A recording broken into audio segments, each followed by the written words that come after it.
During World War II, American M1 carbines were used around the globe, from the snow of Bastogne to the black sand of Iwo Jima, and these guns deserve their place as a revered part of American history, and they have been used in plenty of conflicts since then. We are going to talk about what they were, what became of them, and what you might expect if you buy one today, assuming, of course, the American public will still be allowed to buy guns like this in the future.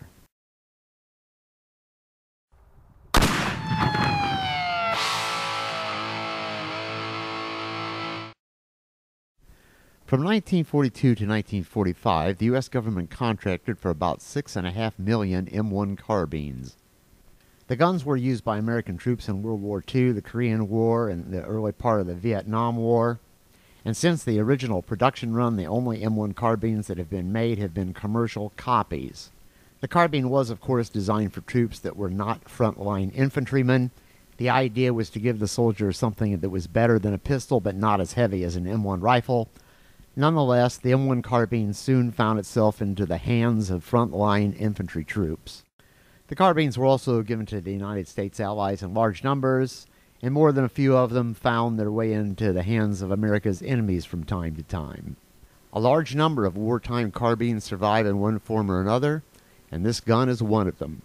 The bolt, trigger assembly, and magazine well are wartime production. The barrel and the stock are replacements. Barrel replacement is common with these guns because decades of military use wore out most of the rifling in many carbine barrels. It's difficult to say how many M1 carbines remain in their original World War II configuration. Certainly in the time immediately following the war, the government modified almost all of them. The wartime guns had folding rear sights that were later replaced. The M1 carbines in virtually all World War II combat photos you can see have no bayonet lug.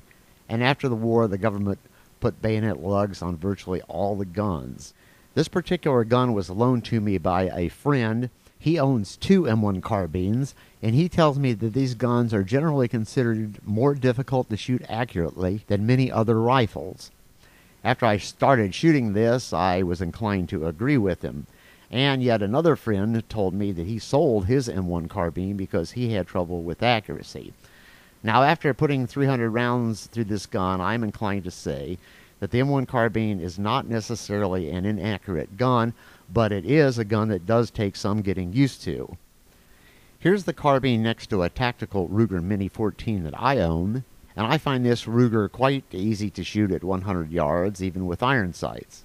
The carbine has a longer sight radius than the Ruger, which is to say, the front and the back sights are farther apart than the Rugers. Why is it that the carbine is not easier to shoot accurately? Part of the answer, I think, is that the carbine's rear sight is about 1.5 inches closer to the eye than the Ruger's rear sight. If we line up the rear sights on the two guns, one above the other, we can see how much shorter the carbine's shoulder stock is by comparison, and that's what puts the rear sight closer to the eye. The more I shot the carbine, the better I got with it.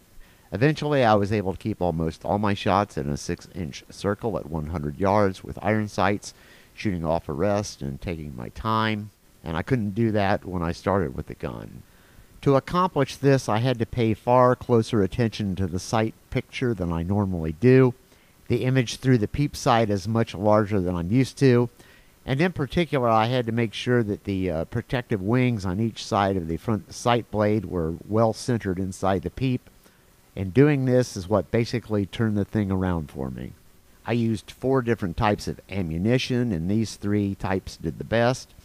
I was particularly impressed with the Tula ammunition, which shot as well as anything. It cost about $18 for 50 rounds.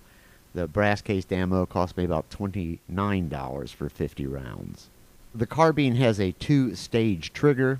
The first stage moves easily. You hit a stiff spot, and once you're past the stiff spot, the gun fires. On the better triggers of this type that I have seen, it takes only a tiny movement past the stiff spot to fire the gun. With the carbine, the movement to fire the gun is not quite as tiny by comparison.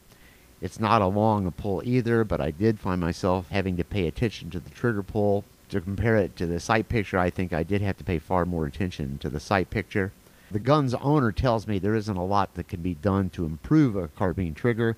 Improving a trigger usually involves removing metal, and the carbine trigger has very little metal to spare. I have never read or heard of any World War II accounts that suggest the M1 carbine had any issues with reliability. This gun, however, has had some. Again, I fired the gun about 300 times, and I had about 6 failures to eject. Now, many of us are aware that when it comes to modern semi-automatics, it's quite common to have a gun that will shoot 1,000 or more rounds without the first malfunction of any kind. Now, the fact that the moving receiver and bolt components of these M1 carbines are at least 67 years old makes me wonder if that isn't somewhat a factor in what I experienced. Now, leaving that aside, the M1 carbine does have something of a design weakness, and that is the fact that its ammunition does not stick up very far in the magazines. In this photo on the left is an AR magazine, and as you can see, it exposes plenty of the cartridge base to be available to be hit by the bolt. On the right is a loaded M1 carbine magazine, and the cartridge base just barely peeps over the top of the magazine. If we take a look inside the action, we see that the M1 carbine bolt, as it is preparing to strip a round off the magazine, catches only the very edge of the cartridge base. On the other hand, if we look inside the action of a Ruger Mini 14, we see that its bolt is hitting a very large percentage of the cartridge base as it starts to load that round. I have talked to carbine owners who tell me they deal with this kind of thing by rejecting any magazine that gives them trouble. I used 3 different magazines when I shot this gun, and none of them were exactly new, and this easily could have contributed to the situation I had. 2 of those magazines held 15 rounds each. That's the type that was used exclusively during World War II. And 1 held 30 rounds, and that's the type used in the Korean War and afterward. As I speak, in the summer of 2012, some companies are selling M1 carbines that have been refurbished with considerable care, and there is reason to assume they would have fewer malfunctions than the sample we are discussing, which was rebarreled several decades ago. The nicest of these recently refurbished guns sell for about $1,600. It's worth spending a little time looking at the design of the M1 carbine, because it is quite unlike any other shoulder arm of the period or any shoulder arm produced since then. The M1 carbine uses a short stroke piston that is located near the action of the gun. This is quite unusual for a semi-automatic rifle. The M1 carbine is the only semi-automatic I know of that has a gas system quite like this. Modern guns that use a short stroke piston almost invariably use a long rod to cycle the action. The M1 carbine has no need for such a long rod. The carbine's piston only travels 1/8 of an inch, roughly, and it hits this operating block hard enough to cycle the gun. The block that covers the gun is hollowed out in the front to a depth of about 2 inches. What all this means is that when compared to other gas systems, the M1 carbine has very little metal moving as the action cycles, and this contributes to its low recoil. One thing that does not get a lot of attention is the M1 carbine is a very clean running gun, relatively speaking. And no doubt this short stroke piston and its location have something to do with this. Another likely factor is the M1 carbine ammunition, which is relatively low powered. The round uses less powder than any other .30 caliber military shoulder arm that I'm aware of. Those who may be familiar with the AR-15 and its variants, or for example the Ruger Mini 14, are aware that the carbon fouling can come out of these guns in chunks when the guns are cleaned after they've been fired maybe 200 rounds. By comparison, the M1 carbine produces very little fouling, and I can also say that I have seen 22 long rifle semi-automatics that get far dirtier round for round when compared to the M1 carbine. When my friend loaned me this gun, I did not ask him how recently he had cleaned it, but after I shot it more than about 100 rounds, I took the gun apart and cleaned the entire gas system.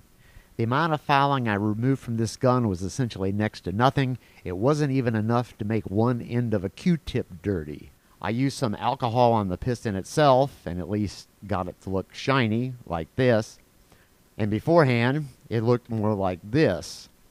About 30 years ago, I had a commercially made Universal M1 carbine. Now, that gun was a pale imitation of a military carbine, But even the Universal's short-stroke piston collected very, very, very little fouling. Now here we see three cartridges. The one on the left is the M1 Carbine. The one in the middle is the 5.56mm NATO round. And on the right is an AK round, the 7.62 by 39mm.